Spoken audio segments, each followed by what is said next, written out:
Hi, Disco and Konnan. Hope you guys are doing well. Kevin Nash recently appeared on the 83-week podcast hosted by Bischoff. Oh, really? Maybe we should get him on this show, too. Nash revealed that people always asked him to name the greatest worker of all time, and Nash said Hulk, which meant that he wouldn't have to tolerate any health issues, as Hogan was considered the safest worker to work with. Nash said the Hell in a Cell match between The Undertaker and Mick Foley completely changed wrestling. He said, "I'll say it to the day I die. One of the biggest parts of our business died after that Hell in a Cell when Mick Foley fell whatever he fell through that table. Because now we took a work and made it a stunt." Do you feel there is any truth to this comment? I thought this was a totally different look at the match, which is cool. With not being a professional wrestler, not being in the business, did you essentially see your wrestling move in the direction Nash is speaking on? Thanks, Matthew. Yeah, it's already Trent. I don't think it had to do with that, bro. The Hell in the Cell match, it was, bro, ECW was doing way worse than that before this.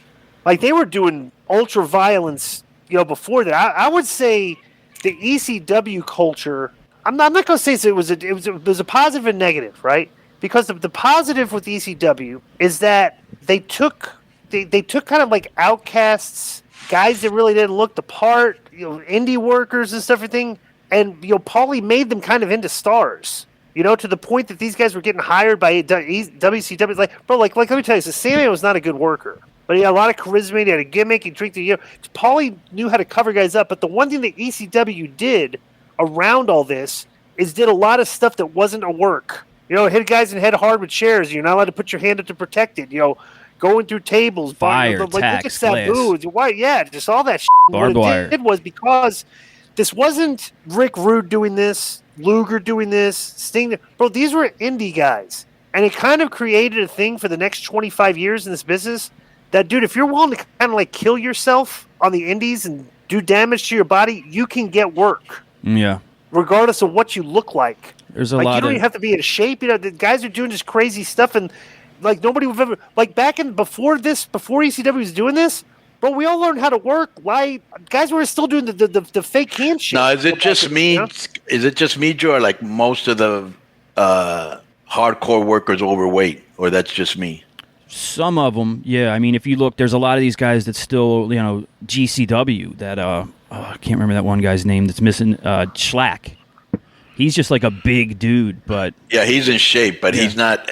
I think he's the minority. You know what I'm saying? Yeah. You said earlier when we were talking about that. That's true. That's one thing that Disco says. Yeah. You don't have to be in shape. A lot of fat guys I see in death matches. Right. You know what I'm saying? Yeah. I could take nail to the head. Like it's been right, like you take guys. There's no way.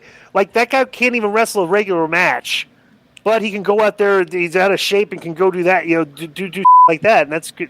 There are wrestlers like that. It's guys like New Jack and Axel Rotten that were trained and could work, but when they found their niche with hardcore, that's all they did. They started doing They started doing or Balls Mahoney could wrestle, but he never did. It's funny because you said earlier, right? Because let me tell you one of the big differences in a lot of these hardcore matches, and I started hardcore wrestling in Mexico because I saw it in ECW, so I was definitely influenced by that. But I knew like a year and a half in, I was like, bro, you can't be doing this all the time.